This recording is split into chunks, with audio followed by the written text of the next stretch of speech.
Here are my favorite knives of 2024. None of them came out this year as far as I know. They're just the ones I like best in 2024. First, I don't buy expensive knives, so all of my knives are budget friendly. Most of these knives are in the $20 range. I carried this one for a long time. It's the CJRB Pyrite Light in AR-RPM 9 steel, which I got for about $29. I don't have a Civivi in my favorites this year, but if you want a good, affordable knife, you can't go wrong with CJRB or Civivi. Next in line is the $10 Ozark Trail D2 orange thingy, the supposed bug-out killer. The Stormtrooper Silver Shaft Lock is another supposed bug-out killer. Yeah, the white one has cheap steel, but if all you do is open packages, this $5 puppy will do the job. Before I got these Walmart knives, I bought a few fake bug-outs to see what a bug-out is like. Most of them were complete trash, but I liked this fake bug-out for $14. Speaking of fake, one of my favorite knife YouTubers is Blaze on a Budget, and he calls fake knives replicas. I like that. I'm going to start using that. A link to his channel is in the description. Go there and subscribe. You'll be glad you did.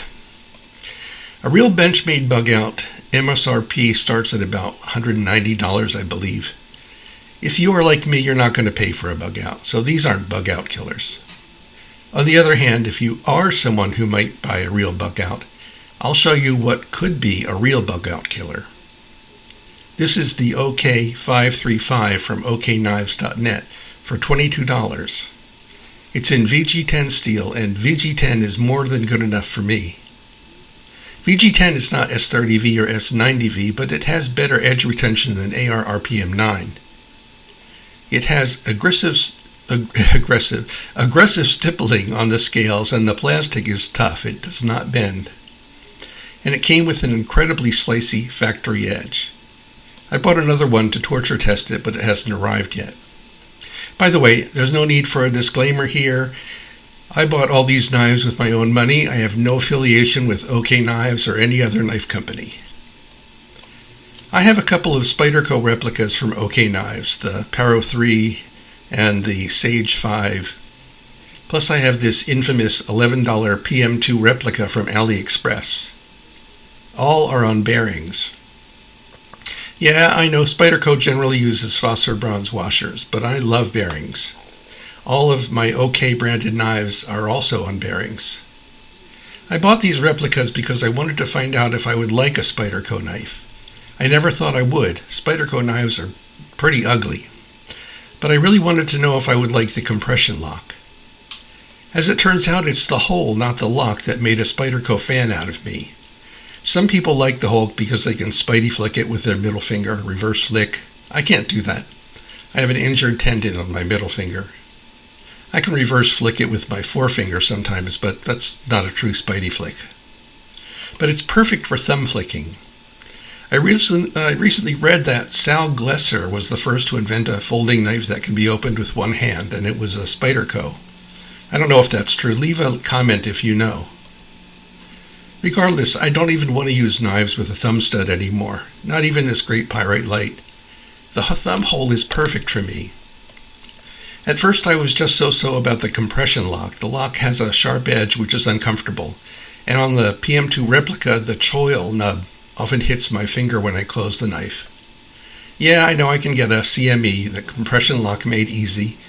It's a thingy you glue onto the lock so it becomes like a button.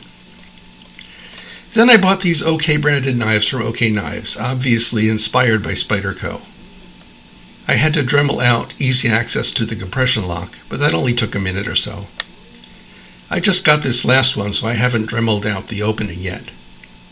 But look at the lock. It has an indent, which makes the compression lock really comfortable to use. There is one OK knife that comes with open access to the compression lock, but it doesn't have the indent on the lock.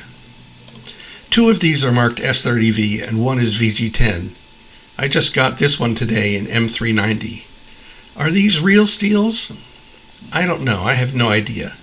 Some folks on the interweb say that they tested OK Knives M390 and it is real. So maybe the S30V and VG10 are real too. I know, heat treatments, blah blah blah. Here's the problem I have with big brand premium knives and premium steels. If I paid $200 or more for a knife, or heck even $100 or more, I probably wouldn't use it. That's just me. I'd put it in a collection. But if this is real M390, I have no problem using it because I didn't have to get a second mortgage to buy it. USPS said this one in M390 steel was in Dallas 2 weeks ago. It arrived today. Dallas is 2.5 hours from me. USPS must be shipping on the back of a snail. I'm a newbie at sharpening, but I put an 18-degree edge on 2 of these, and they're slicey as hell. I'm going to use these knives on a couple of hard tasks and see if they hold an edge. If so, great. If not, I'll resharpen them. The bottom line is OK Knives has made a Spyderco-style fanboy out of me. So does that mean these OK Knives are Spyderco killers? No. Spyderco hasn't lost a cent on me. Yet. If I ever do buy an expensive knife, it will probably be a Spyderco, probably the Sage 5 lightweight or the Para 3 lightweight. And if I do buy one, Spyderco can thank OK Knives for that.